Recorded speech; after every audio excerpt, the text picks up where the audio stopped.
여기는 합정동 국민카페 디디쇼 출발합니다.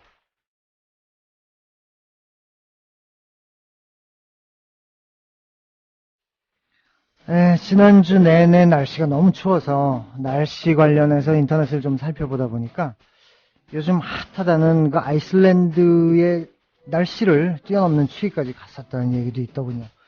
그게 사실인지 아닌지의 여부는 확실히 잘 모르겠습니다만 피부로 느끼기에는 맞는 것 같습니다. 살면서 마음 따뜻한 소식들이 너무 귀해서 그런 건지 요즘 우리 마음도 좀 얼어붙어 있는 것 같다는 생각이 들었습니다. 꾸준히 누적되는 스트레스로 인한 무기력감, 혼자만 느낄 수 있는 미열 같은 그런 고통을 안고 사는 느낌? 시원한 음악으로 좀 떨쳐볼까 합니다. 첫 곡입니다. 메탈리카의 For Whom the Bell Tolls.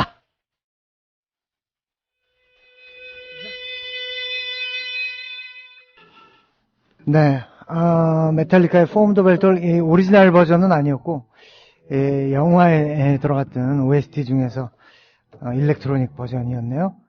제가 원하는 분위기는 아닌데 어쩔 수 없습니다. 나갔으니까 나간 거죠. 이제는 또 나름 최재민 씨랑 같이 하다가 진행을 같이 하다가 이렇게 혼자 있는 게 이제 그런가 보다 싶습니다. 이제 세 번째 시간쯤 되니까. 그리고 매주 게스트로 모신 분들하고 이제 함께 하다 보니까 나름 또 스릴이 있고 좋습니다. 또 그런 것도. 근데 그나저나 오늘 제가 감기 기운이 심하게 지난번에 그 유니언 스틸 공연에 다녀왔는데 그날 날씨가 좀 심하게 추워가지고 감기가 걸렸어요. 가지고 오늘 방송을 위해서 이제 약을 좀 독하게 먹었더니 지금 가슴이 울렁거려가지고 말을 하면서 저 혼자 막 설레입니다. 가슴이 두근두근하고 있어요. 저 SNS를 통해서 이제 소개해드렸죠. 오늘 출연해주실 분들. 지난주에 이어서 이번 주에도 또 뮤지션들이 아니고 공연을 만드시는 분들이에요. 공연을 기획하고 제작하시는 그런 분들 모셨습니다. 공교롭게도 지난주 게스트들하고 조금 겹치는 게 돈은 좀 못 버시는 분들이에요. 공연으로. 어쨌든 소개를 해드리겠습니다. 17살의 버킷리스트 공연을 기획하고 제작해 주신 두 분 모셨습니다. 대표님들이에요. 윤솔지 대표님과 이혜린 대표님 두 분 모셨습니다. 반갑게 맞이해주십시오. 안녕하세요. 네. 저희가 대표인 적은 없었는데. 그래요? 기획진이라고 했었죠. 기획진이에요? 대표 조금 그래요, 뭔가. 이런 식으로 나올 줄 알았어요. 윤솔지 씨 이런 식이. 예. 네. 각자 좀 인사 좀 해주시죠. 오래간만인데. 윤솔지 씨부터 해주실 거예요? 네, 안녕하세요. 윤솔지입니다. 네. 12월 27일로 17살의 버킷리스트 10회까지 함께 했고요. 네. 예, 그렇게 끝내고 잠시 잠정적 휴지기를 갖고 있습니다. 네, 본인 단독으로는 휴지기가 아닌데 이제 공연으로는 그런 거죠. 네, 본인도 휴지기이고 싶습니다.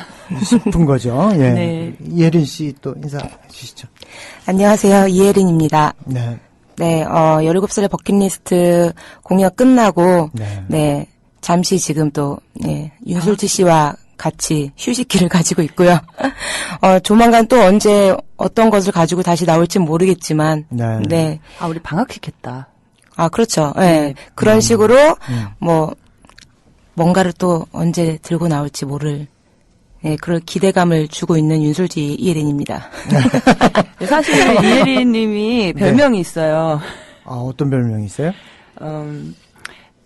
단골시민 이혜린이라고요. 그건 또 어떤 의미? 저희 이제 10회 공연하는 동안 기사가 나가야 되면 인터뷰를 하게 되잖아요. 이제 처음에는 기획자 이혜린 씨는, 두 번째 기사에는 시민 이혜린 씨는, 만만하면 이제 시민 이혜린 씨에서, 저희 아는 사람들 사이에서는 단골시민 이혜린 찾기 기사에서. 시민이기도 하니까. 그럴 수 있죠. 저희 디디쇼와의 인연이 꽤 오래됐어요. 이게 제가 처음 알게 됐을 때는 두 분이 이제 신분이 형격히 달랐습니다. 한 분은 윤솔지 씨 같은 경우는 기자로 저는 이제 처음에 알게 된 거고, 이혜린 씨 같은 경우에는 그냥 공연 기획자였어요. 뭐 물론 지금도 같은 맥락으로 일하고 계신 거지만 그 당시 상황을 조금 자세히 듣고 싶어요. 그 기자 생활은 어떻게 하신 건지, 기획자로서는 또 어떻게 활동하신 건지. 두 분이 뭐 순서 없이 편안하신 분들 먼저 말씀해 주시죠. 좀 아까 제가 먼저 말했을까 이번에 단골신 이혜린 기획자님께서 먼저. 네. 네. 일단 락젠이라는 네. 예, 락 음악 전문. 네. 그런 공연 기획을 준비를 하고 있었고 진행을 하고 있었고요. 네. 예, 저희가 이제 락젠이라는 이름으로 락밴드들과 이제 팟캐스트도 진행을 네. 했었고, 네. 그래요? 네. 그리고 강남역의 I Have a Dream이라는 곳에서 공연 기획도 하면서, 네. 여러 가지로 일을 준비하다가, 예, 세월호 이제 사건이 있은 후에, 네. 예, 거의 1년 동안을, 예, 공연을 계속 진행을 하고 있는 상황이었죠.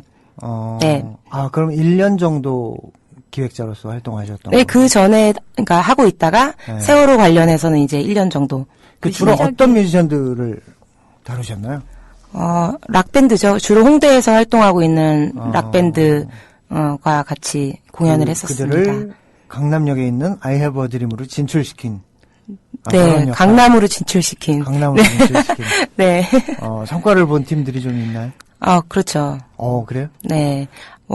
그리고 워낙 유명한 팀들도 있었고, 그리고, 유명하진 않았지만 음악을 잘하는 팀들도 있었고, 예, 그래서 그 레스토랑을 하면서 네. 뭐 문화 예술을 같이 하는 복합 문화 공간이라고 해야 되나? 네. 예, 거기 오시는 그 손님들도 그 뮤지션들을 보고, 네. 예, 팬이 되시는 분들도 있고, 예, 그랬었습니다. 네. 네. I Have a Dream의 이승진 사장님이라고 굉장히 잘생기신 분이 있어요. 네네. 저희가 진출하기 전에는 이렇게 외모로 손님을 끈 부분도 없잖아 있었는데, 저희가 락밴드를 입성시킨 후로는 또 그랬던 것 같아요. I Have a Dream하고의 인연은 도대체 두 분이 어떻게 이루어진 거예요? 거기서 디디쇼도 이제 2번이나 공개 방송을 했었는데, 어떤 관계인지는 좀 궁금해도 이렇게 물을 기회가 없었어요. 네, 사실은 네. 브로큰 발렌타인의 반이라는 친구가 그 브로큰 발렌타인이 굉장히 이제 안 알려졌을 때 그때 벌써 한 10년 전일 거예요. 네. 첫 단독 공연을 그 이승진 사장님께서 열어주셨대요. 그러니까 어디 공연할 때 없었을 거잖아요. 근데 그래 놓고선 또 이렇게 예술인을 대하는 태도가 달랐다. 봉투도 따로 만들어서 다 이렇게 주는 것도 과정에서도 메시지도 다 써서 주고, 그러니까 음악이 제일 중요했던 거 그분에게는 그 기억이 너무 남는다고 하면서 저희들한테 소개를 시켜줬었어요. 예, 그래서 이승진 사장님께서는 그뿐만 아니라 뮤지컬도 그렇고 뭐 마술 뭐 본인이 다양하게 배우시잖아요. 예, 본인도 잘생긴 배우라고 해줘야죠. 잘생긴 키 크고 잘생긴 예, 키 크고 잘생긴 네. 예, 그런 분이. 예, 그래서 그렇게 처음 소개를 받게 됐죠. 그래서 이제는 락밴드가 대세일 거라며 저희가 그렇게 꼬셨고, 넘어간 그는 1년 동안, 예, 10시만 되면, 네, 의자를 다 치워가며 스탠딩 네. 좌석을 만들고, 그때 이제 디디쇼를 만나게 되고 그랬었죠. 솔직히, 거기서 공개 방송했을 때도 그렇고, 이제 뭐 다른 공연 상황도 봐도 그렇고, 그분이 과연 장사하시는 분이 맞나. 응? 강남의 유니세프잖아요, 별명이. 그런 것 같았어요. 보면은 공연 끝나고 뭐 쫑파티 본인이 다 요리해서 먹이시고 재우시는 건 잘 모르겠고 뭐 재워요. 재우기까지 합니까? 네. 그분하고 그런 인연으로 이제 그 I Have a Dream이 나타난 거군요. 네. 두 분 사이에서. 이혜린 그리고 기획자님한테 첫 그 세월호의 첫 발은 아마 재작년 12월 31일 광화문 문화제였을 네네. 거예요. 네. 그때 다 오셨었잖아요. 네. 네, 기억나시죠? 여기 윤기영 PD님께서도 네. 한참 고생하시고 그랬었는데. 이혜린 씨와의 관계. 이혜린 씨와 세월호와의 공연의 첫 발은 아마 그날. 그건 그렇죠. 예, 그건 그렇죠. 그때부터 이제 쭉 해오고 있는. 근데 제가 윤설지 씨, 이혜린 씨를 소개받은 건 사실은 전영관 선생님, 지금 국민TV 이사님으로 계신 전영관 선생님이었어요. 그쵸. 그 관계는 또 뭡니까? 전영관 시인님께서는 패친. 그냥 그거? 네, 농담이고요. 저희 네. 어머님이랑 뭐 지인이셔가지고 또 제가 또 예, 이렇게 락밴드 음악을 좋아하니. 아, 맞아. 어머님께서 문인이시죠. 네. 아, 그렇다 보니까. 근데 지금 안 그래도 기사를 찾아봤는데 네. 우리가 제가 첫 기사를 올린 게 언젠지 아세요? 언제죠? 제가 자꾸 기억이 나서 네. 2014년 4월 1일 날 올렸네요. 제가 기사를. 그리고 나서 얼마 후에 민기님께서 이제 연락이 오셨었어요. 네. 그러면서 세월호 때문에 견딜 수가 없다고 저기 앞에서 커피 마시면서 얘기를 했었어요. 네네. 기억나세요? 우리 다들 힘들어할 당시죠. 네. 그때가. 이때 기사 쓸 때는 우리가 신나가지고 막 보도자료 받고 그랬어요. 막 맞아. 되게 그때 사진도 있잖아요. 근데 불과 보름 후에 이런 일이 터져서 인생이 달라질 줄은 몰랐죠. 그랬죠. 그때 그 사건이 있고 나서 정말 우리 상황도 완전히 달라지게 만들었는데 어떤 이유 때문에 그랬는지 윤설지 씨 같은 경우는 굉장히 좀 우리 주변인들보다도 더 깊이 좀 관여가 됐어요. 그 사건에 대해서. 그렇죠. 수습하는 과정이라고 할까 아니면 뭐 밝혀가는 과정이라고 할까 거기에 좀 깊이 관여가 되셨는데 뭐 어떤 연유로 또 그렇게 되신 거예요? 네, 그때 제가 한 8개월 됐을 땐가 진도체육관 갔다 오는 길에 또 좀 여기 디디쇼에 대해서 굉장히 고마웠던 게 이제 페이스북에 가끔 올리면 자꾸 업데이트를 해주시잖아요. 잘 있니? 괜찮니? 뭐 이런 식으로. 네. 그래서 그때 제가 진도체육관 갔다 올 때 연락이 오셨어서 그때 네. 또 방송을 한 번 더 한 적이 있어요. 기억나지? 네네. 모르겠는데 선체 사진이나 이런 거 갖고 와서 막 올렸었어요. 예, 그래서 그때도 이제 살짝 얘기를 했었는데 제가 실제로 가르쳤던 학생의 여동생이 예, 보현이라는 학생이 세월호에서 사망을 하게 되니까 이게 이제 네네. 조금은 직간접적인 경험이 되는 거고 장례식장에 갔을 때 모든 장례식장의 사진들이 다 아이들이고 운동화가 있고 뭐 문제집이 있고 이런 건 경험할 수 없는 일이잖아요. 그러고 나서는 이제 좌시할 수가 없었던 거죠. 그렇죠. 그렇지 않아도 조금 관심이 많은 분야였는데 그런 어떤 시사적인 전혀 시사적인데 관심이 하나도 없었어요. 신문을 느낄 정도. 기자셨잖아요. 기사도 쓴 거 보세요. 맨날 락밴드. 그랬었어요. 예, 사회적인 기사 전혀 없어요. 그렇다면 그냥 본인한테 너무 가까운 곳에서 그런 사건이 일어나니까 그때부터 이제 관심을 갖고 조금 깊이 관여하시게 된 거군요. 네. 말 나온 김에 잊지 않을게 304 팟캐스트 방송 거기에 대해서도 조금 알고 싶어요. 그 구성원이라든가 취지라든가 뭐 이런 거 어떻게 진행이 됐었던 건가요? 왜 이렇게 질문에 대해서 대답하는 걸 싫어하시지 두 분 다? 귀찮아요? 기억이 잘 안 나시나요? 한참 전. 그럼 같이 얘기하는 게 어때? 이 사람들이 진짜. 이혜린 기획자 시민 단골 시민 이혜린님께서 네. 맥주를 잘 드세요. 무슨 뜬금없네. 네. 이제 네. 저는 안산 갔다 와서 제 기억에는 네. 이제 이런 얘기를 했었을 때에 본인은 이제 되게 먼 얘기니까 이제 네. 그런 일이 있나 보다 이렇게 했었는데 저는 너무 막 충격을 받아서 네. 또 다른 뮤지션들도 같이 있었는데 304명이라는 게 말로 하면 304 이게 끝인데 이게 네. 얼마나 많은지 좀 세보자. 이래서 시작한 게 304명 예술인 인터뷰였었죠. 전화 인터뷰. 한번 세보자를 누구랑 얘기를 하신 거예요? 두 같이 분이? 예, 예린 기획자 분이. 단골 시민님하고 해서 네. 그때부터 팟캐스트로 304명 채우는 거. 그때 민기님 여기 지금 안 계신 재민님 네. 다 있죠. 다 인터뷰했잖아요. 그 당시에 이제 저희가 박수영 군 아버님도 네, 그랬죠. 만나 그때 뵙게 된 백인 거고. 특집 때 오프에서 네. 만났었죠. 우리 사인도 모으고 네, 네. 버킷리스트 작성을 했었던 그게 그 당시. 네. 네. 그럼 그게 이제 304가 발단이군요. 네. 잊지 않을게 304가 네. 팟캐스트. 그 방송 들었을 때 근데 남자분들 목소리도 막 들리고 그랬었는데 그 멤버들은 누구예요? 그 멤버들은 이제 저희랑 초반에 같이 진행했던 네. 그 스팟라이트라는 네, 밴드네요? 네, 오. 그 밴드의 기타 치는 김일지 씨랑 그리고 베이스 치는 김우진 씨 네. 이렇게 주로 같이 했었어요. 그러다가 초반에 저희도 방송하면서 많이 울었거든요. 네. 울고, 그리고 나중에는 기력 떨어져가지고, 되게 힘들게 방송했던 기억이 있었는데, 네. 그 친구들이 초반에 같이 하다가, 네. 너무 힘들어가지고, 못할 것 같다고. 그러니까 시간이 없거나 뭐 이런 다른 문제가 아니라, 방송하면서 그러니까 얘기 듣고 이렇게 말 나누는 게 너무 힘들어서 멘붕이 왔다. 그래가지고 중간에 한 친구가 먼저 빠지고, 그 다음에 또 이렇게 빠지고, 이렇게 돼가지고, 예, 결국엔, 윤솔지 씨랑 저랑 둘이 남아서, 네, 계속 눈물 콧물 짜면서, 맥주 마시면서. 여자들이 좀 오래 버텨요. 남자들이 생각보다 약해. 저희들이 좀 독한가 봐요.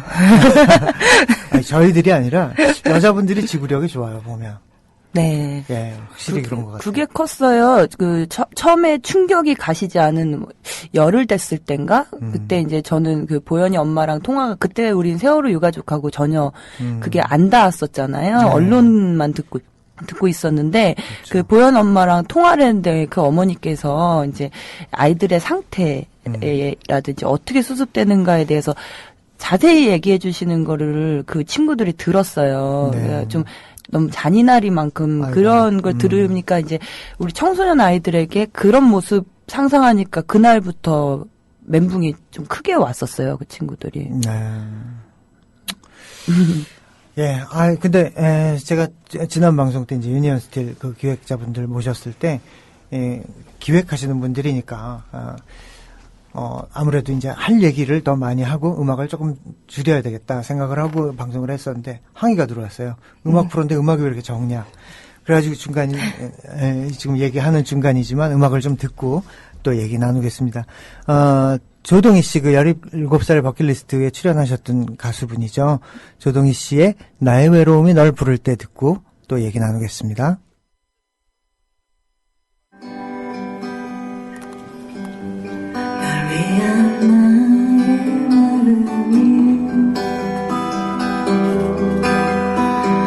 이제는 조금씩 식어가고 있어. 하지만 잊진 않았지. 수많은 겨울들 나를 감싸던 너의 손을 이렇게 내 맘이 서글퍼질 때면 또다시 살아나.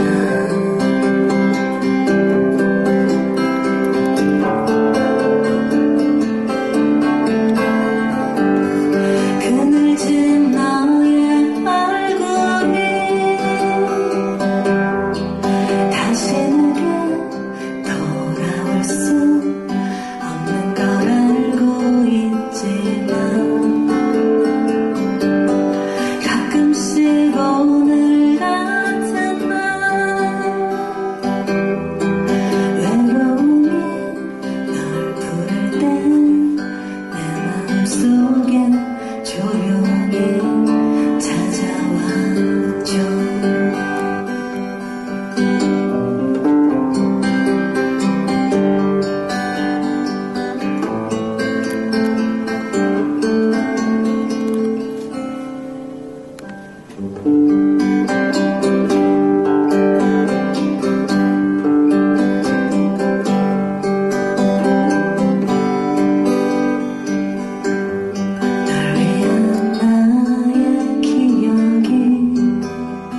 네, 조동희 씨의 나의 외로움이 널 부를 때 들으셨습니다. 이 노래 익숙하지 않으세요?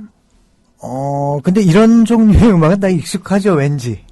이런 아닐 텐데 이게 장필순 씨가 불렀었던 건데요. 아, 그래서. 근데 사실은 이 조동희 님께서 네. 가족을 잃고 만드신 노래래요. 아, 그래서 이제 이거를 버킷리스트 나와서 이 노래를 불러주시면서 중간에 멈추셨죠. 이제 눈물이 너무 나와서. 왜냐하면 가족분들도 다 자식을 잃고 앞에 앉아 계신 거니까 그런 그렇죠. 공감이 좀 형성이 됐었어요, 그때. 그래서 그런 것도 있고, 저 같은 경우에 이제 조동진 씨 생각도 나요. 이런 음악을 들으면. 아니, 형제 자매인 거로 알고 있어요. 그렇죠. 예. 네, 가족이죠, 음악 가족. 조동익 씨가 또 베이시스트가 또 그쵸, 유명한 그쵸. 선배님이시고, 저한테는 좀 무서운 선배님이었지만. 아. 네. 예. 게시판을 조금 읽어드릴게요. 마돈나님 출첵하셨고, 오늘 방송도 기대됩니다. 네, 그리고 햇님처럼, 와우, 반갑습니다. 하셨고, 두 분한테 인사하신 거예요. 와우, 반갑습니다. 와우, 반갑습니다. 네, 그리고 오케이마리님, 마이크, 열렸었군요. 예, 죄송합니다. 예, 그리고 파워사운드, 우리 윤 감독님이네요. 오늘은 미녀 2명과 함께, 네, 입에 침도 안 바르고. 또 영혼 없는 미녀 거 2명과 시작이죠. 함께. 예. 그렇게 구박을 하면서 평소에. 예, 그리고 박은주, 김은주님, 디디쇼 일하면서 함께 합니다. 네, 감사합니다. 네, 김민정님, 출첵합니다. 첫 곡부터 토요일에 여운이 남는 곡이 나오네요. 중간에 민규 오빠 목소리. 예, 죄송합니다. 정말 즐겁고 신나는 공연이었죠. 예, 예. 죄송합니다. 예, 그리고 박미선님, 날씨가 많이 춥죠. 정치자분들 모두 몸 잘 챙기세요. 우리 민님은 벌써 감기 걸리셨다던데 걱정해요. 빠른 시일 내 무사회복하십시오. 예, 알겠습니다. 마누나님, 콧속까지 쩍쩍 얼어붙는 날씨였어요. 몸은 괜찮으신가요? 했는데, 예, 지금 약을 많이 먹어서 좀 울렁울렁하고 있습니다. 그리고 박영신님, 아직 많이 춥지만 주말에 불타는 공연들을 보고 심장이 따뜻해서 견딜만. 이게 이제 유니언 스틸 공연 말씀하시는 거예요. 헤비메탈. 예, 이제 겨울이 얼마 안 남았는데 건강하고 따뜻하게 보내시길 바래요. 하고, 예, 말씀해 주셨고, 로게이지스님, 출첵합니다. 출첵합니다. 예, 토요일 로즈 공연 후에 만나는 거라 금방 만나는 느낌이네요. 하고, 예, 그날도 반가웠습니다. 오케이마리님, 오케이마리님께서 중요한 질문 하나 올리셨네요. 질문 하나 드려도 될까요? 공연 기획하시면서 기억에 남는 버킷리스트 공연이나 게스트, 그리고 직간접적으로 모처에 압력을 받으신 건 없는지 시간 나시면, 답변 부탁드립니다. 하고 질문해 주셨어요. 누가 답변해 주실래요? 일단은 저희 1회부터 10회까지 공연하는 동안, 네. 한 해도 이제 안 좋았던 공연이 없었고, 다 그 공연 회마다 다 이슈가 이렇게 있어서, 그렇죠. 다 너무 훈훈하고 따뜻한 공연이었어요. 네. 근데 이제 뮤지션들, 공연해주시는 뮤지션들 입장에서 보면, 네.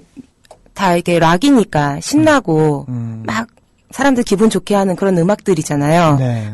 근데, 올라가기 전에, 다 얼굴이 이렇게 다 얼어 있어요. 그래서, 왜냐면은 이제 중간중간 영상이 나오다 보니까, 네네. 보시는 관객분들이 신났다가 영상 보고 또 눈물 흘리시고, 그러다가 또 다시 이렇게 이렇게 올리는데 또 너무 힘든 거예요, 뮤지션분들은. 그러니까 그거를 보고서 이제, 언 상태로 올라가셔가지고, 제대로 실력 발휘를 못 하시는 팀들이 많아요.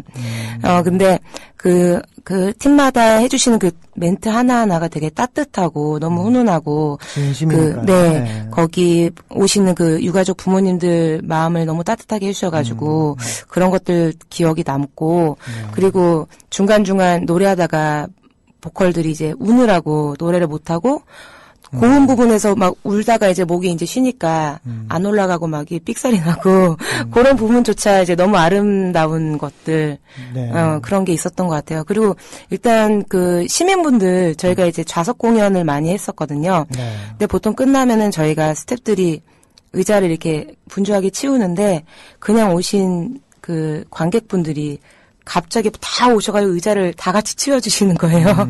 네, 그 모습도 이 버킷리스트 공연이 아니었으면은 가능한 게 아니었을까라고 이제 생각하는 거죠. 그렇죠. 그냥 단순히 관객으로 오신 게 아니라 그냥 네. 공감하러 오신 거기 때문에 네. 그런 것들이 가능하겠죠.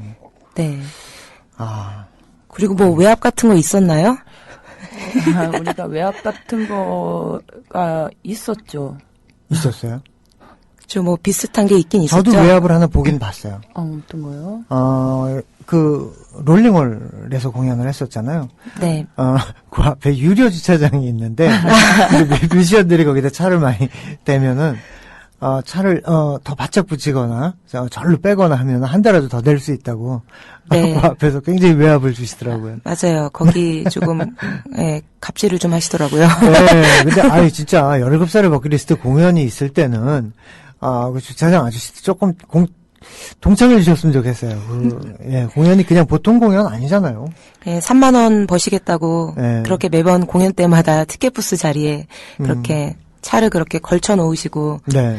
앞바퀴만 이렇게 딱 닿게 해 놓으시고 가시더라고요. 나중에 그 아저씨 번호 따서 저희 방송을 문자로 보내주세요. 이 얘기 들으면 조금 달라질 수도 있습니다. 갑자기 생각나는 게 네. 이제 저희가 1반부터 10반까지 각 반씩 한 거거든요. 네. 10개 반을 한 거잖아요. 네. 근데 이제 처음에는 유가족분들이 이런 게 있었어요. 음악하고 슬픔이 어떻게 어우러질 수 있는가, 락하고 그리고 또 신뢰도 많이 없는 상황이었고, 이런 문화 생활에 대해서는 잘 모르시던 분들이 많잖아요. 보통의 엄마 아빠들이기 그렇죠. 때문에. 네. 그랬는데, 이제 해를 거듭할수록 그렇게 느끼시더라고요. 우리 아이랑 같이 왔다고 생각하니까, 우리 아이들이 얼마나 좋아했을까, 이런 생각에 이제 공감대가 형성이 많이 됐었나 봐요. 네. 그래서, 어느 날, 김시현 양이라고 3반에 이제 깨박이 귤을 좋아했던 아이가 있는데 좀 이따 생각해보니까 그 노래 꼭 듣고 싶은데요. 네. 이 아이는 자기가 노래도 만들었어요. 그리고 이제 죽기 전에 이 아이 영상이 있는데 애들하고 다 손붙잡고 기도하고 있는 그런 아이인데 이 아이가 엄마 꿈에 나타나서 막 노래를 불러주더래요. 그러더니 네. 엄마 다음에는 버킷리스트 갈 거야. 친구들 이거 되게 재밌대. 이렇게 말을 했다고. 나 그 얘기 들었어요. 네. 그 시언엄마가 저희랑 또 동갑이에요. 일찍 결혼을 해갖고. 근데 이제 그 얘기는 꼭 안 하셨어도. 예. 그랬는데 예. 그와 마찬가지였던 게 또 공순주님이라고 일반 시민님이신데 그런 얘기를 들었대요. 그러니까 아이들이 축제라고 매번 온다. 그래서 혜리님이랑 저랑도 얘기했던 게 그래서 공연장에 뭔가 불가사의한 느낌이 있는 걸까? 막 그런 느낌이 들었어요. 뭔가 너무 인원수보다 훨씬 더 따뜻하고 가슴 뭉클한 적이 되게 많았었거든요. 그래서 공손주님이 그거 아이들 하나하나 메시지를 다 넣어서 260개의 사탕 선물을 사온 적이 있었어요. 예, 그랬었죠. 그게 남자아이들은 커피 맛 사탕, 여자아이들은 또 레몬 맛 사탕 이렇게 다 구분을 해가지고 선물을 사온 적이 있었어요. 그래서 그 후부터는 아이들이 있는 것 같다. 그러니까 그런 느낌을 가지고 지속하자라는 마음도 있었던 것 같아요. 그 노래 꼭 들어보고 싶은데. 기억이. 네네, 그 유튜브에도 있고 그래요. 시연이가 직접 부른 노래가 있어요. 그리고 그게 음원으로도 공개가 됐는데, 음원보다는 시연이가 직접 부른 게, 야, 이 돼지야라는 곡이거든요. 네. 야, 이 돼지야. 시연이가, 우리가 봤을 때는 귀엽고 예쁘게 생겼는데 외모 컴플렉스가 좀 있었대요. 네, 그랬는데, 두 번째 거. 그랬는데 남자친구가 처음 생긴 거예요. 네. 그래서 본인이 지금 셀카로 찍은 거예요, 이게. 그들 간의 대화인 거군요. 그런지, 아무튼 남자친구가 생겼을 즈음이라고 하네요. 네. 그리고, 요 노래는 이제 조금 이따 노래 듣는 순서에 잠깐 듣도록 하고요. 그 세월호 참사와 관련해서 그 팟캐스트 공연 기획 외에도 이제 영화 제작까지 손을 대신 걸로 알고 있어요. 다큐멘터리 영화. 이게 보통 맘만 먹는다고 이제 진행할 수 있는 분야는 아닌데, 또 어떤 경로로, 어떤 내용으로 거기까지 가신 건지, 그것도 궁금해요. 그게 처음에 기록이었었죠.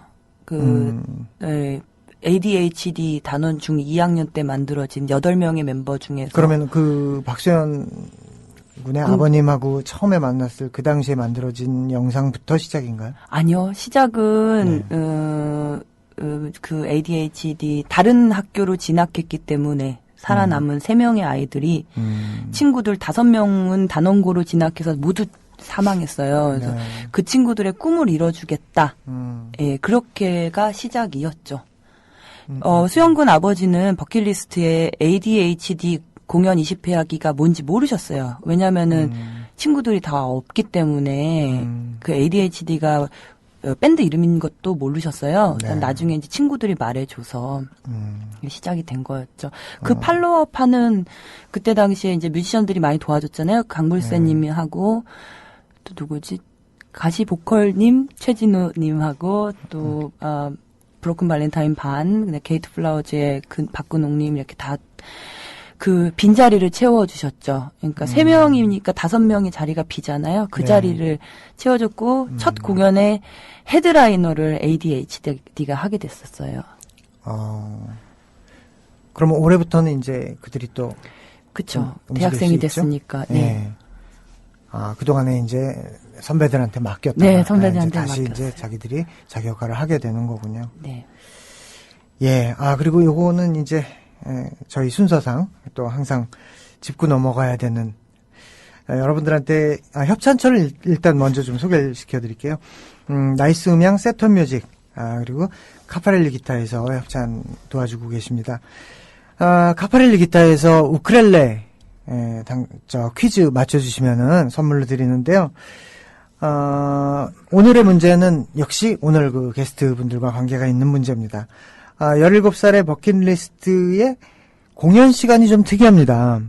요거는 이제 검색들을 해보시면은 알 수도 있고 모를 수도 있어요. 그게 퀴즈입니다. 17살의 버킷리스트의 공연 시작 시간은 몇 시일까요?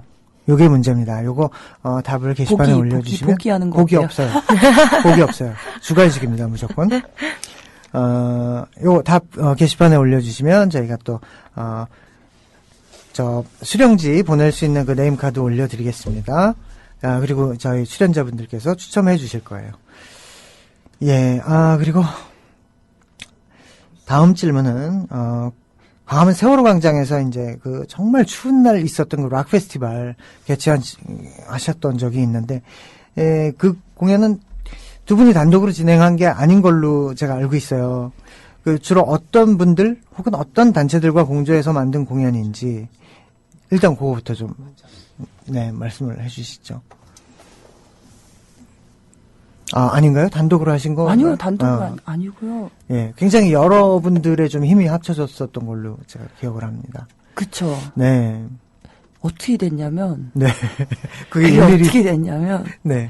광화문에 영석 아빠, 민우 아빠가 이제 지킬 때였어요. 이제 원래 3인방이었죠. 유민 아빠, 영석 아빠, 민우 아빠, 이렇게 있었는데. 대충 시기가, 날짜가 어느 정도 시기였죠? 그때가 이제 14년. 14년 12월 31일이었죠. 네. 말일날. 네네, 공연 날이. 네네. 그 준비는 한 40일 정도 했고요. 영석 아버지께서, 야, 밴드, 니 안 되면, 새 팀 좀 섭외해봐라. 우리 연말이 외롭지 않게? 막 이러셔가지고. 그래서, 새 팀 하는 김에 10팀도 할걸? 왜냐면, 그거였죠. 닿지 않는 뮤지션 분들도 되게 많았어요. 그래서 이혜린 기획자님하고 이렇게 다 해서 우리가 하면 될 수 있을 거다. 닿지 못하는 분들에게 연락을 하면 될 수 있을 거다. 그래서 모두 14팀 했었던 거로 기억하고요. 그때 윤경 PD님이 없었으면 우리 못했어요. 그러니까 이런 거였죠. 우리 하는 김에 대단히 멋있게 하자. 윤기영 PD님도 그렇게 얘기를 했었어요. 자기가 없었으면 못했을 거라고. 그러니까 그분이 이 자리에 없으니까 일단 네. 얘기를 하자면 네. 굉장히 까탈스러울 정도로 했었죠. 아니 그분은 근데 자기가 없으면 한국이 안 돌아간다라고 생각하는 분이기 때문에. 좀 그런 것 같아요. 네. 얼마나 답답할까. 마이크도 없고 그렇죠. 네. 눈앞에 네. 멀겋게 살아 있는데 말도 못하고. 네. 그래서 아마 그거는 자부하지 않아요, 피디님. 뭐냐면 역대의 그러한 행사 중에서는 최고였다. 그건 자부해요. 이 자리에 없다면서요. 나 지금 마음으로 말하고 있어요. 아니 이혜린 씨 그때 이제 출연팀들이 굉장히 많았잖아요. 네. 거의 락 페스티벌 수준이었는데. 네. 그 섭외하시면서 뭐 어려운 점이 없었나요? 물론 이제 한 30팀 섭외했을 경우에 이제 반 정도는 이제 시간이 안 되고 뭐 정치적인 공연에는 참여하고 싶지 않다. 뭐 이런 팀들도 있고 상처를 많이 받았죠. 예, 다른 힘든 건 없었지만 그래서 그런 이유로 조금 상처를 많이 받다가 결국은 이렇게 여쭤봤을 때 흔쾌히 하신다는 분들이 공연을 하는 게 맞는 거였고 예, 저희가 조금 더 그래도 아이들이 조금 더 좋아할 만한 팀을 섭외해가지고 공연을 하고 싶었었는데 결국에는 그 팀들도 그 같은 마음을 가지고 와서 공연을 하는 게 아이들도 좋아할 거라고 생각해서 나중에는 뭐 거절을 당해도 그냥 그러려니 하고 따뜻한 분들과만 공연을 하자 이렇게 마음을 먹어가지고 나중에는 상처가 조금 아무렇네요. 네. 아, 근데 그 얘기 꼭 해야겠다. 원래는 4시 16분에 시작하려고 했어요. 근데 갑자기 이제 막 늘어나는 거 있잖아요. 우리도 하고 싶다 이런 밴드들이 막 생겨가지고 3시 4분으로 더 이제 앞당기게 된 거죠. 언젠간 너가 나를 라는 사진을 보내 내비가 꼴렸을 때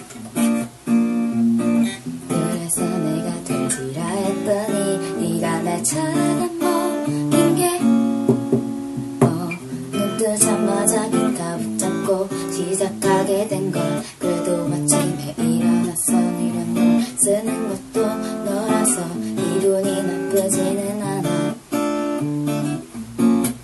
난 말야 너가 끓여준 치즈라면도 먹고 싶고 너가 해준 김치볶음밥 먹는 건 내 꿈이야 꿀이야 이름을 말하지 않아도 알 수 있는 건 핸드폰을 누르면 나오는 네 얼굴이 너무 좋아서 이 지경까지 오게 됐는지도 몰라 가끔은 어린아이같이 찡찡대는 것도 미안해 밤늦게 들어가 걱정시켜서 미안해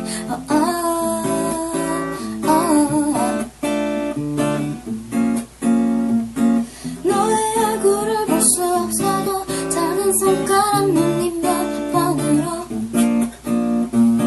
너와 같은 세상에 있던 걸 느끼는 게 너무 행복해 난 너의 다리에 누울 때면 말랑대는 게 좋고 춤추면서 배도 살랑대는 게 좋아 눈이 세 줄이 돼 웃는 게 제일 좋아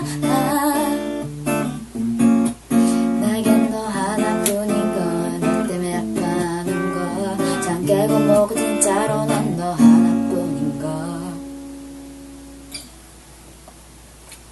난 말야 너가 끓여준 치즈라면도 먹고 싶고 너가 해준 김치볶음밥 먹는 건 내 꿈이야 꿀이야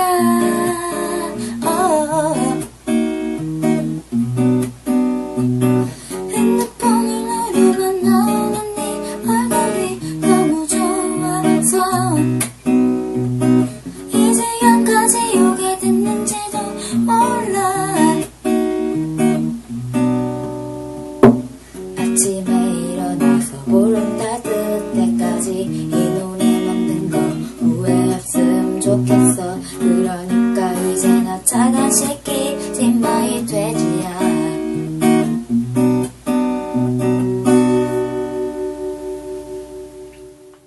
시연 양의 노래를 들었는데 조금 전에 저희가 아무 생각 없이 얘기를 나눈 걸로는 마치 가까이 있는 사람을 얘기하듯이 얘기를 했었어요. 그랬는데 이분이 지금 세상에 없는 거죠. 이 아이가 네, 너무 안타까운 현실입니다. 네, 17살의 버킷리스트도 이제 거의 10회, 1년이라는 기간을 지속해왔는데 이런 것들이 구체적으로 어떤 원동력으로 이어지고 있는지 그리고 듣기로는 또 그 섭외하는 과정이라든가 이렇게 어려운 점도 많다고 들었는데 우선은 어떤 원동력으로 이어지고 있는지 그 얘기를 조금 들어볼까요? 원동력이라고 한다면 네.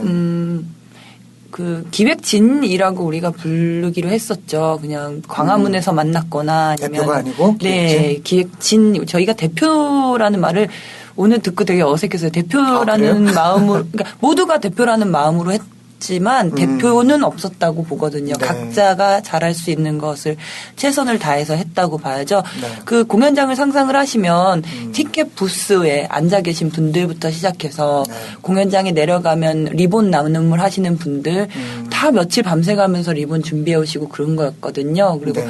또 포스터 여기저기 붙이고 다니시는 분들, 의자 정리하시는 분들, 관객들 자리에 안내하시는 분들, 뒷정리까지 다 네. 그렇게 한 달에 한 번씩 모이는 20명 정도의 기획진이 있었어요. 예. 약속만 하면 그냥 딱 모여지는. 예, 그거를 우리가 미학으로 삼자. 모였다가 딱 깔끔하게 헤어지고 버킷을 위해서 10번 모이는 거다. 그리고 뭐 직감도 없이 그냥 익명으로 네, 모였다 예. 흩어지는. 그쵸. 예. 이거 어떤 공감대 때문에 가능한 일이군요. 네, 네. 공감대가 많았고, 네. 그다음에 이제 가족들의 참여가 점점 많아지면서, 아이들, 저희가 이제 유명한 아이들을, 안 유명한 아이들 이렇게 말하면 좀 그렇지만, 네. 알려진? 알려진. 250명이라는 숫자는 정말 어마어마하거든요. 그걸 하나하나를 별처럼 생각하면서 그 친구들 꿈을 얘기할 때는, 우리가 아무리 세월호에 대해서 많이 관심을 가졌다고 해도 실질적으로 그 영상으로 보면서 이 아이들의 삶을 보면 그만둘 수가 없는 거죠. 10회를 채울 수밖에 없는 상황이었다고 봐요. 그렇죠. 더구나 이 부모님들 가까이 계시기 때문에 윤솔지 씨 같은 경우 굉장히 이 다른 사람, 남다를 거라고 생각이 됩니다. 그리고 그 예린 씨 같은 경우는 그 섭외하는 과정들이 항상 조금 이렇게 불편한 점도 있고 버거운 점도 있고 그렇게 들었는데 그 뭐 뮤지션들 때문에 그런 건가요? 아니면 회사들이 또 중간에서 어떤 역할을 해서 그런가요? 네, 일단은 회사에서 네. 그런 이제 정치적인 성향의 공연은 이제 피하는 회사들이 많죠. 왜냐면은 본인들이 다른 이제 본인들의 일을 할 때 네. 뭔가 안 좋은 제재를 받을까봐 그런 것도 있어요. 근데 일단은 뮤지션들조차도 네. 그런 마음이 없으신 분들도 있었던 것 같아요. 예, 뭐 기획사 쪽에서 네. 아무리 막더라도 그 마음이 있다면 할 수 있다고는 생각하거든요. 근데 뮤지션들조차도 뭐 멤버들끼리도 동의가 안 되면 목소리가 안 모아지면 5명씩 있잖아요. 4명, 5명씩. 한 명이 반대를 하면은 안 하는 경우가 많더라고요. 그래가지고 예, 그런 것 때문에 힘든 것도 좀 있었죠. 맞다. 그 피아 같은 경우가 저희 되게 가슴 설레게 했던 밴드, 그런 밴드 사실 너무 많았어요. 폼부스, 이디오 테이프 같은 경우는 자기네 음악이 신나서 안 맞겠지? 근데 불러주면 정말 좋겠다 하고 기다렸다고 말했었고, 그다음에 피아 같은 경우는 되게 역사가 오래된 밴드잖아요. 그래서 단독 공연을 앞에 두고 그러니까 보름 앞뒤로 해서 공연을 안 잡는데요. 그래서 탑밴드에도 영상이 그러니까 출연을 해야 되는 거에 대해서도 말이 많았는데 처음에 이제 옥보컬님께서 어떤 공연이냐고 물어보셔서 쫙 보냈죠. 근데 바로 전화가 온 거예요. 네. 왜 카톡 확인 안 하냐고.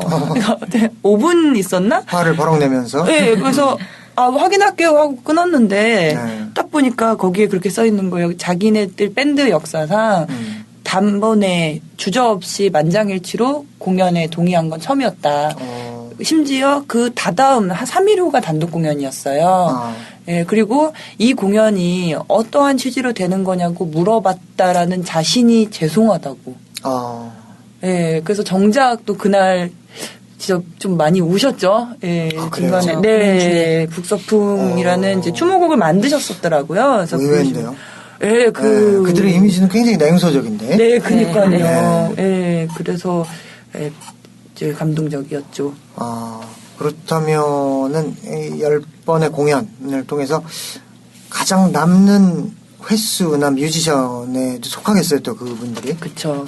뭐 물론 10손가락 깨물어서 안 아픈. 그거는 한 번 해요. 뭐요? 1회에 무엇, 2회에 무엇, 한 줄씩 말할 수 있을 것 같아요. 한번 말해보시죠, 뭐. 1회에? 일단 1회 때는, 네. ADHD 아이들이 나왔다는 것이 제일, 마음이 따뜻해지고 이 훈훈했죠. 공연의 출발점이죠. 그들이. 네, 네. 그리고 7시간.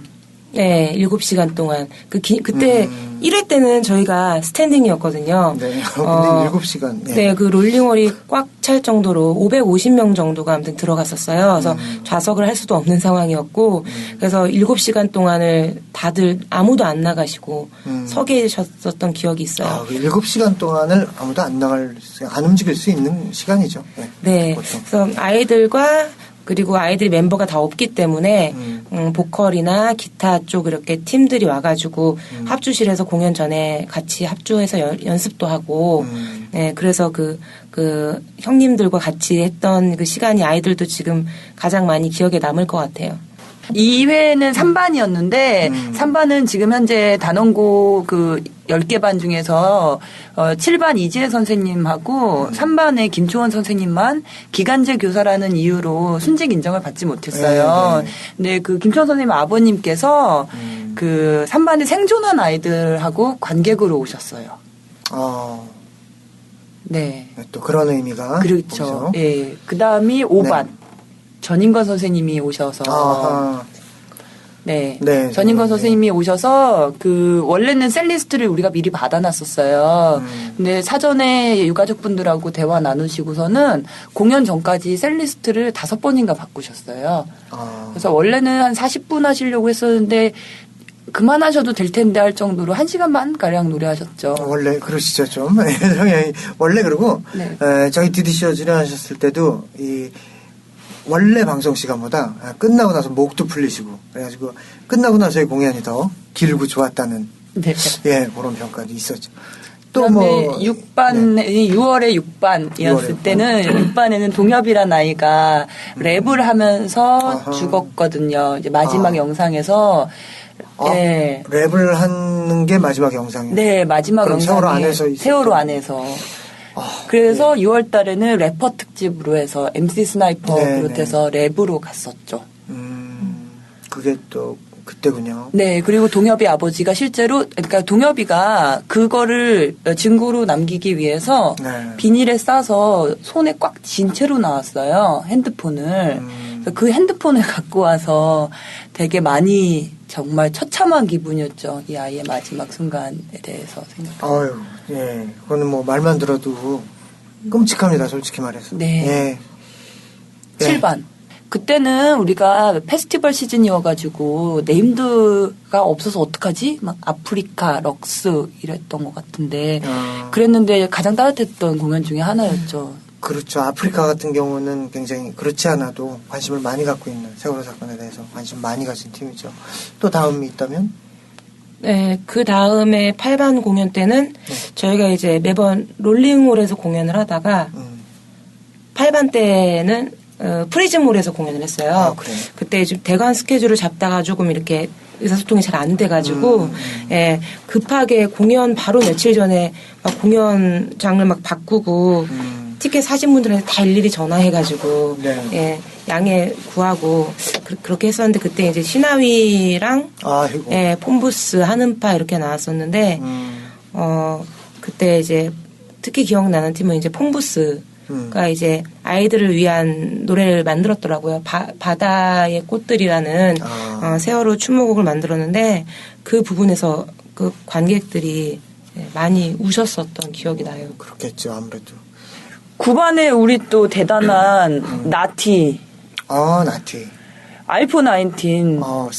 이번엔 좀 셌네요. 네. 근데 막 문신하시고 막 이러셨는데 소녀들이었거든요. 근데 뒤풀이 오셔가지고 문신하시고 옆에서 저도 학부형입니다. 막 이러시면서 엄마들이 되게 좋아했었어요. 문신을 했지만 굉장히 순진합니다, 이분들. 그니까요. 네, 저희 공연 중에서 가장 센 공연을 했던 달이었네요. 네. 가장 세지만 아마 가장 정의로운 사람들이 아니었을까. 가장 끝까지 엄마 아빠들 곁을 지키면서 같이 밥도 먹어 식사도 같이 하고 술도 끝까지 드시고 머리 길어갖고 문신하시고 술은 항상 끝까지. 그 다음에 이제 8번째 공연이 10월 달에 있었어요. 10월 달에 10반. 이게 바로 눈앞에 보고 계신 게 유민 아빠가 그려주신 아기 사슴 밤비입니다. 네, 동양화적인 포스터. 네. 49세 버킷리스트. 47살의 버킷리스트. 네. 예, 그렇죠. 근데 뭐 감각적으로 떨어지지 않아요. 네, 귀엽죠? 이게 바로 근데 되게 안타까운 게 세월호 이전의 그림이라고. 이후에는 이제 막 청와대 침몰 이런 거 막. 분노로 변하셨다는 거죠. 이때는 되게 스카 밴드가 많았어요. 노순택과 소울소스나 킹스턴 올디스카. 네, 그 디디쇼에서 이제 그 실황 중계를 네. 하면서 그쵸. 예, 방송들을 봤는데, 예, 굉장히 이 스카라는 음악이 굉장히 신나고 네. 들썩들썩한 음악인데 본인들이 굉장히 힘들어하는 것 같더라고요. 네, 내려와서 손잡고 막 그랬잖아요. 그거 갖고 또 나중에 잘못한 건가 잘한 건가 막 이러기도 하고. 그럴 수도 있겠어요. 그런데 이 신나는 음악을 하시는 분들, 빠른 음악 하시는 분들이 응원을 하는 거라고 생각하면 네. 마음 편하게 하실 수 있지 않을까 그런 생각이 들어요. 엄마 힘내라고 하는 거니까. 그렇죠. 엄마 아빠들은 무척 좋아하셨죠. 예, 사실은 너무 슬픈 음악을 해버리면 예, 정말 그냥 슬픈 바다같이 돼버리잖아요. 맞아요. 공연장이.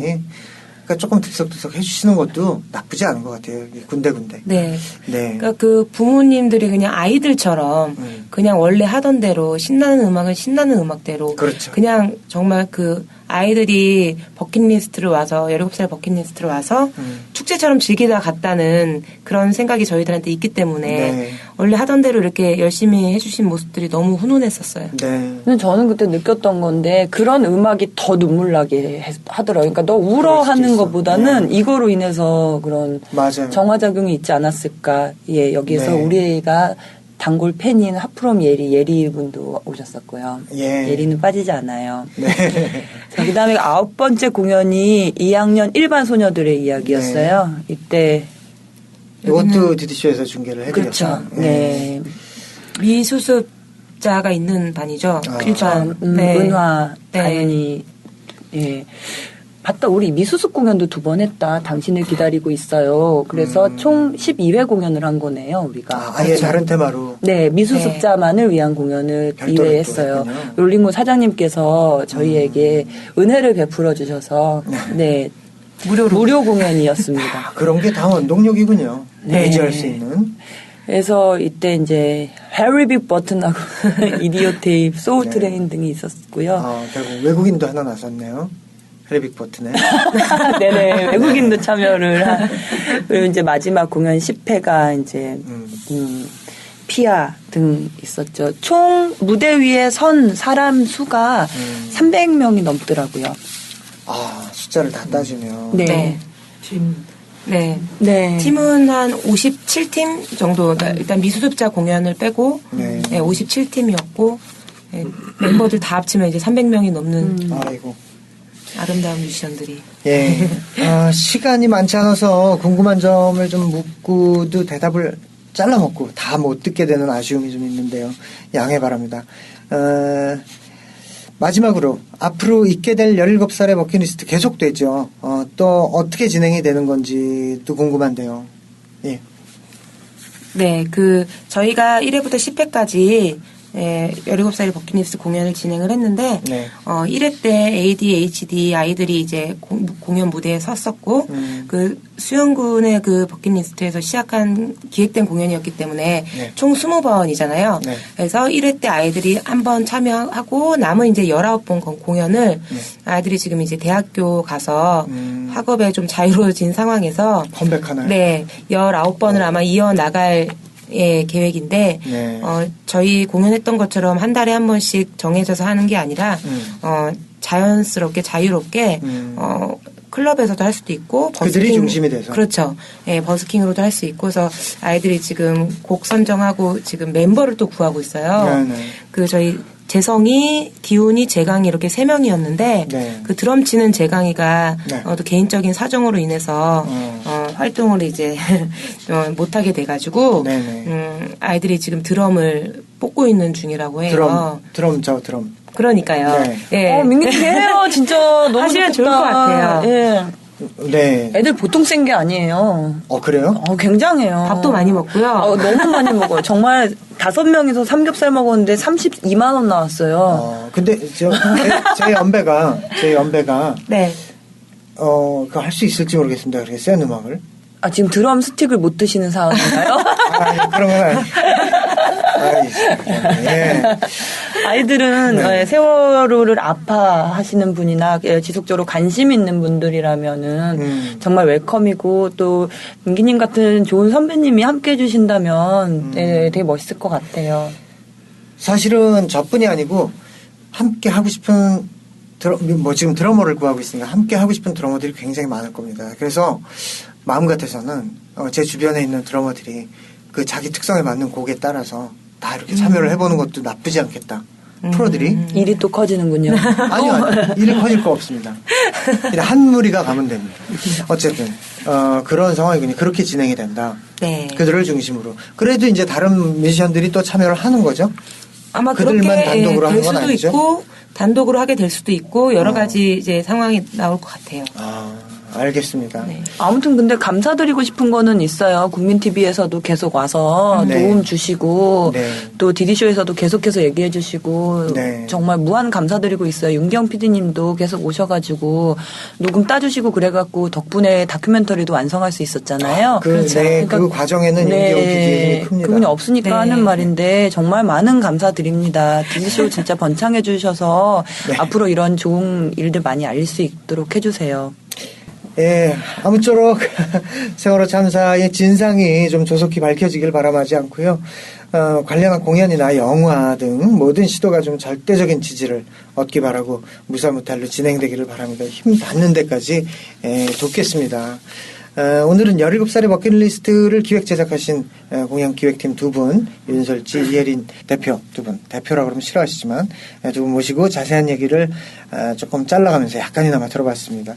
가벼운 주제도 아닌데 편안하게 재밌게 말씀들 해주셔가지고 너무 감사드리고요. 마지막 곡으로 그 팀 이름이 뭐라고 그랬죠?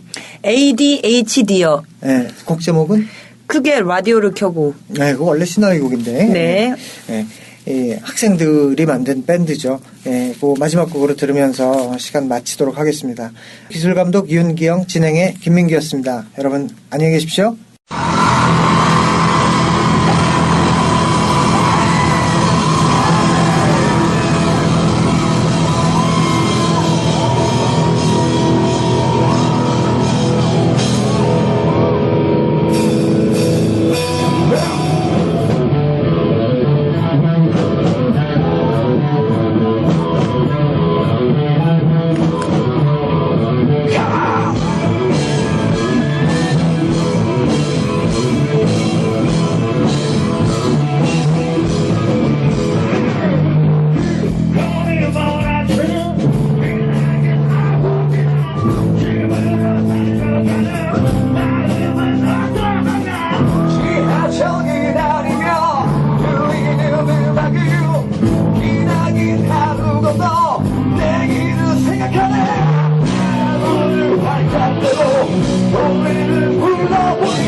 라디오